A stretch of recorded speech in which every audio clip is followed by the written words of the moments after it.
kelas 4B program studi budidaya perikanan. Di sini saya akan menjelaskan materi pada mata kuliah manajemen kesehatan ikan, yaitu yang pertama metode pengobatan ikan, perbanyakan probiotik, uji sampel darah, uji bioasai, dan bahan kimia obat pada perikanan. Yang pertama akan saya jelaskan yaitu metode pengobatan ikan. Metode pengobatan ikan yang pertama yaitu aplikasi langsung ke tubuh. Ada dua, yaitu penyuntikan dan oles. Untuk penyuntikan itu sangat dianjurkan untuk ikan yang berukuran besar dan karena penggunaan obat sangat efisien dan dosis tepat. Dosis dinyatakan dalam satuan miligram obat per kilogram bobot ikan. Penyuntikan tempat penyuntikan yang biasa dilakukan yaitu ada dua bagian, yaitu tong ekor dan punggung, itu dengan kemiringan kira-kira 45 derajat. Kemudian oles. Teknik pengobatan ini hanya bisa dilakukan terhadap ikan sakit yang memiliki gejala klinis atau yang terlihat, contohnya seperti luka atau borok. Kemudian jumlahnya sedikit dan ukurannya besar. Yang kedua yaitu perendaman. Perendaman ini dapat dilakukan secara langsung pada media atau tidak langsung dengan menggunakan media lain. Perendaman itu dibagi menjadi tiga. Yang pertama pencelupan, itu dengan dosis obat yang tinggi dan interval waktu yang hanya beberapa detik. Kemudian perendaman jangka pendek, itu dengan dosis obat yang relatif tinggi dengan interval waktu beberapa menit. Lalu perendaman jangka panjang, itu dengan interval waktu beberapa jam atau hari. Yang ketiga yaitu pencampuran obat pada pakan atau oral. Itu lebih sedikit menyebabkan stres dan efektif jika terserang penyakit dalam jumlah yang banyak serta tingkat penyakit masih pada tahap awal.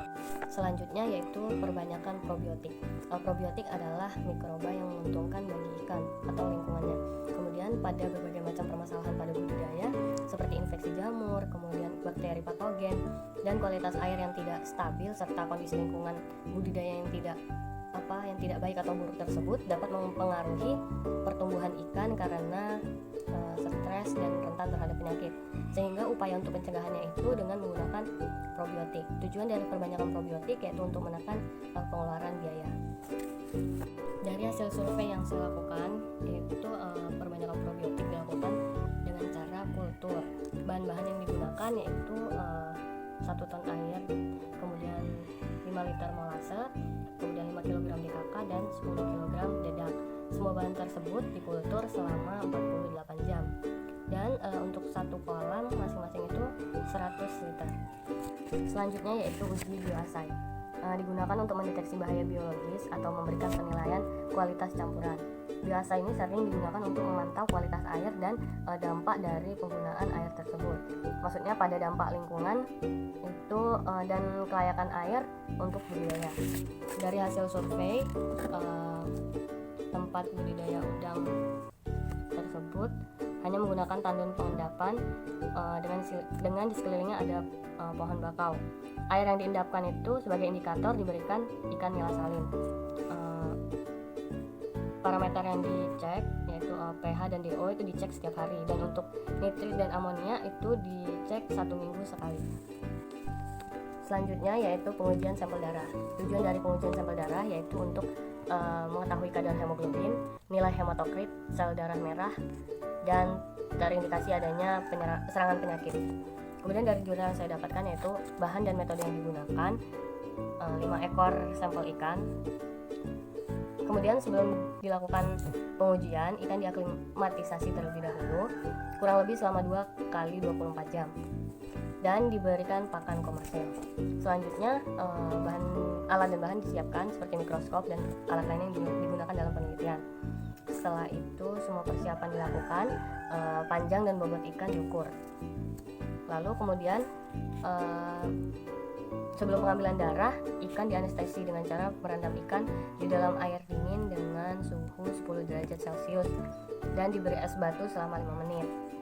Kemudian darah diambil dari pangkal ekor ikan. Darah yang didapat sebanyak 0,2 sampai 0,3 ml.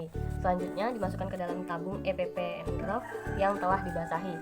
dengan EDTA sebanyak 0,05 mili yang berfungsi sebagai antikoagulan yang mencegah darah membeku. Kemudian dilakukan pengamatan parameter. Selanjutnya, bahan kimia obat. Untuk aquaculture, bahan kimia obat dapat diklasifikasikan dengan cara mengetahui tujuan penggunaannya, kemudian tipe bahan kimia obat yang akan digunakan. Keputusan Menteri tahun 2014 yaitu klasifikasi obat dibagi menjadi 3, yaitu obat keras, obat bebas, dan obat bebas terbatas. Mungkin itu saja materi yang dapat saya sampaikan. Saya akhiri. Wassalamualaikum warahmatullahi wabarakatuh.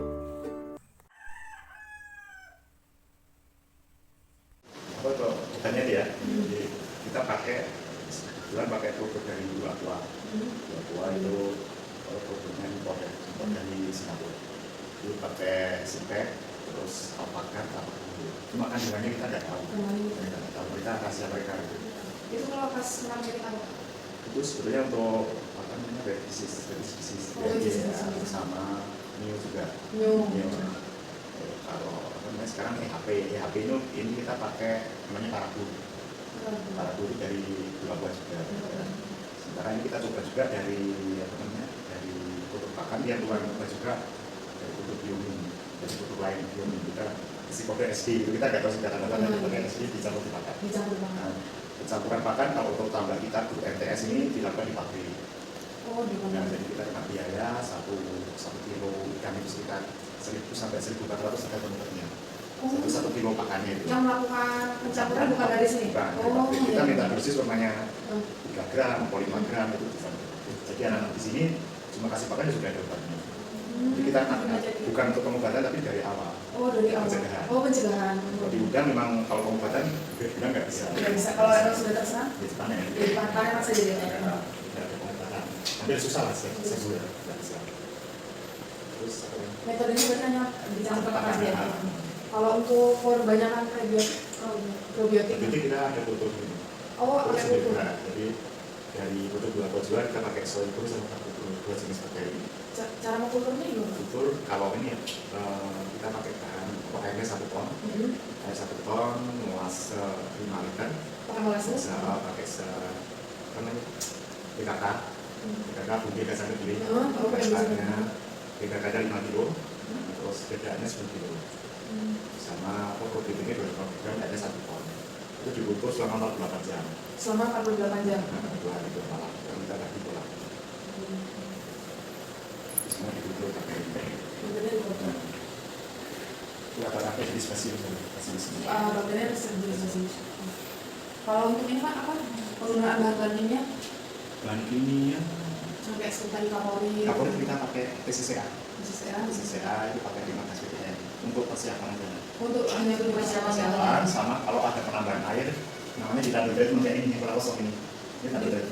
Jadi di sini 15 ppm 2 hari baru kita tambahkan ke kolam. Jadi setiap air masuk kita tetap dengan TCCA. Kita di kolam itu kita beri. Untuk penggunaan bahan kimia di sini ada apa juga? TCCA terus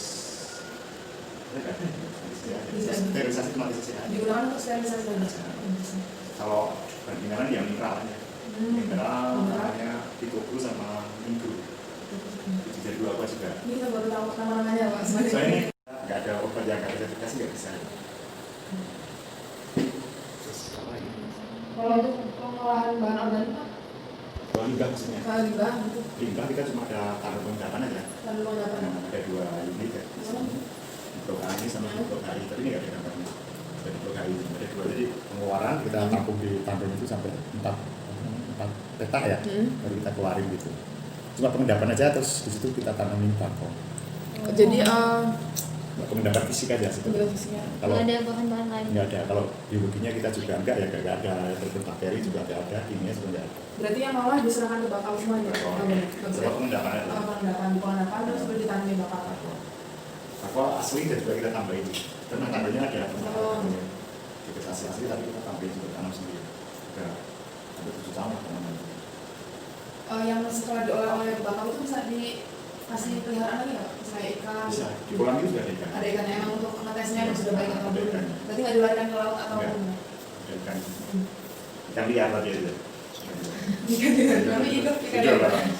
Kalau tandon kita ikan ini, ikan nila yang tandon pemasukan itu. Untuk cek airnya sudah bagus. Ikan nila. banyak salin. Jelasin.